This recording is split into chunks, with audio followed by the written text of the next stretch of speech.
Go to any village, right beside. You take any neighboring village. Tell me in which village you don't see a bell shop. You come back to me and tell me. I'd be more than willing to listen to you. And tell me in those bell shops, are they selling at MRP rates? Every bell shop you see, they're selling more than the MRP rates. And every shop has got a permit room right beside. You yourself are privy to those facts. Am I saying something wrong? Are you not part of the community of journalists who are present in Andhra Pradesh? Are you also not aware of the fact that the so-called free sand policy, which earlier was giving 750 crores of revenue every year to the state government, is now you have a situation where the sand is being sold at double the rate of what was sold in our previous government? Then where is the money going? The government is not getting anything. Exchequer is not getting anything. Yet, rates are double. Right in front of your eyes, I am not saying anything.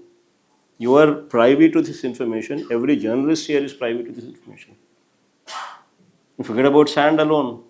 You talk about silica, quartz, laterite, everything. Without permits, people are right royally exploiting right there in front. Why forget about all those things? Talk about Sankranti. Is gambling a legitimate affair? You tell me. I'm asking all of you here. Is gambling legitimate affair? Then how is it that in almost every constituency, MLAs have given on auction along Chandrababu Naidu gets something, MLAs are in the front to make the deal, MLA shares something, Chandrababu shares something, the DIG shares something, the SP shares something, the police are also part of it. Every constituency you had gambling going on during the Sankranti. Where is the money to the state government? Is it not looting? Is it not right royal gambling which is being encouraged? Forget about encouraged. You are actually promoting. Almost 2,000 crores. Right in front of your eyes. Is it not corruption? Then what about Amaravati? 10,000, 11,000, 12,000 rupees per square feet. Construction cost.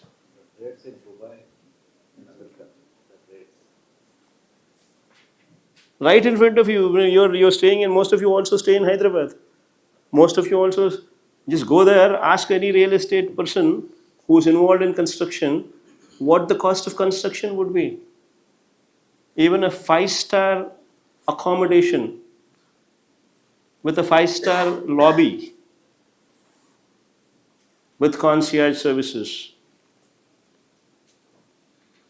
The construction cost is 4,000 rupees per SFT. On the higher side.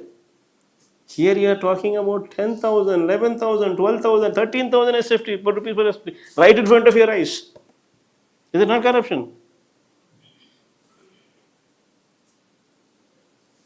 Have you ever seen a deal in real estate where land is given to a real estate company for throwaway prices? Not only that, you were saying you will give 2,000 rupees construction cost also to them. Why is there no auction? Why is it that only a certain person belonging to who is close to Chandrababu alone benefits out of it? Why is it that it cannot be called for an auction? Why is it that Ramesh, Avinash or Harish, why is it that all of these people can also not participate? Why should it be only private to only a select few where land is given at a throwaway rate? And you also are wanting to give 2,000 rupees construction cost for a real estate company. Is it not a scam? What about the power purchase agreements? You have made a hue and cry when the power was procured at 2 rupees 49 paise during our regime. Whereas now, in your own regime, you have procured power at 3 rupees 60 paise. Huh? Huh? 4.6. Access the 4.6, huh? Huh? 4.6. 4.6 versus 2 rupees 49 paise. Is it not a scam? Right in front of you, I have named quite a few. Quite a few, I have named few. And now if I were to spend more time on this, I would probably, I could probably give you a number of examples, giving you, explaining the scams to you, taking more than an hour of this particular time to only explain that particular issue. What's the kind of investment government is saying they're bringing to Andhra Pradesh? Is it not exemplary? See, what is an announcement is not an investment coming in. Please check the data, please check the data, wherein how much of announcements have converted into investments, be it 2014 to 19, be it 2019 to 24. You would be surprised to know that the man who talks so much brought in, on average, if my memory goes right, less than 10,000 rupees, 10,000 crores of rupees investment per annum. Whereas in our regime, we were, in the Krishna, what are the numbers? Huh? We were? We were. They were? They were at average 10,000 crores. We were at average 14,000 crores. Despite COVID. Despite COVID. And our last time I gave a presentation on industrial GVA and manufacturing GVA, the performance made during our regime, where we are actually ranked in the growth in industrial GVA, in the growth in manufacturing GVA, we are actually ranked top 5 in the country and top 1, number 1 in southern states. This is our performance. So then our performance far supersedes what Chandrababu Naidu has ever done in the past. So how is it fair to even compare, and you forcing me to answer this question? Yesterday,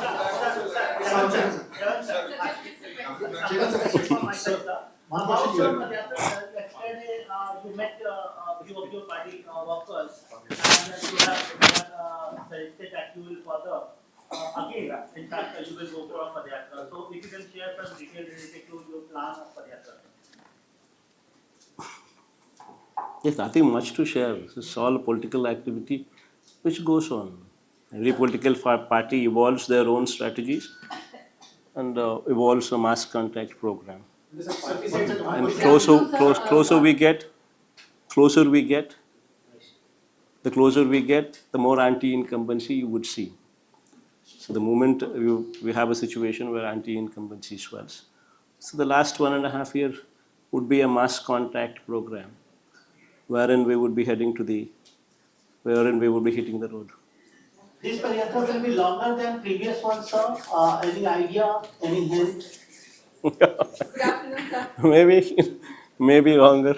Good afternoon, sir. Deepika from the Trade. I just have 2 questions. Yeah, Marit, go ahead. Sir, all the issues that you have raised now, the TDP accuses that your MLAs do not attend the assembly sessions and these questions are not raised there.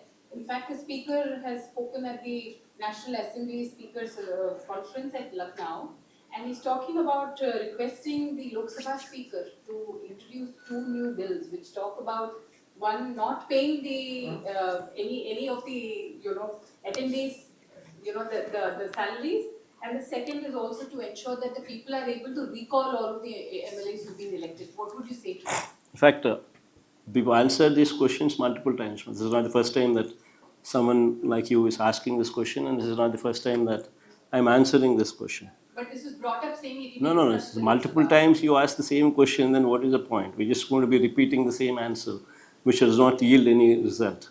See, the first thing you should be asking is you should be questioning the fundamentals of democracy. Wherein in the state of Andhra Pradesh that you see today, you tell me which other party exists in the state assembly which is the opposition, other than us. You tell me. You are a journalist yourself, well educated, well known. Tell me, with a lot of knowledge that you possess, in the assembly, you tell me which other party exists other than us who is the opposition. Everybody else is in the ruling government. The only party that exists in the assembly, which is in the opposition, is only we. Then what is stopping you from giving us opposition party status? Then what is stopping the speaker? You should question the democracy of the speaker. What is stopping the speaker from giving us the opposition party status? The moment opposition party status is accorded to the only opposition party that exists in the House, then this mic time is on par with the leader of the House. And if that were to be given to that opposition party, automatically they have a leader of the House, leader of the opposition, who ultimately, if he is given this mic time, then you would have a situation wherein people could explain in detail all the mischievous deeds that are going on in the government. If that time is not given, and if you were to say that I give you only 5 minutes time, as part of 175 member collegium that you have, that your time is apportioned only to that level, then what is the point in you going and wanting to spend time in the assembly? It doesn't yield the results. Sir, try to regularly So you have been saying all this for the past few months, but question is no work, no pay. In recall, what do you hear to this? Hmm. No work, No work, no pay. Yes, you've been raising an objection. That The journalist is asking, sir, for the first time, the ruling government is talking about no work, no pay, which is a lot more serious thing, saying that we'll introduce it in Lok Sabha. Nobody is that poor to literally be wanting to prey on that. Don't worry about that. It's up to them. recall.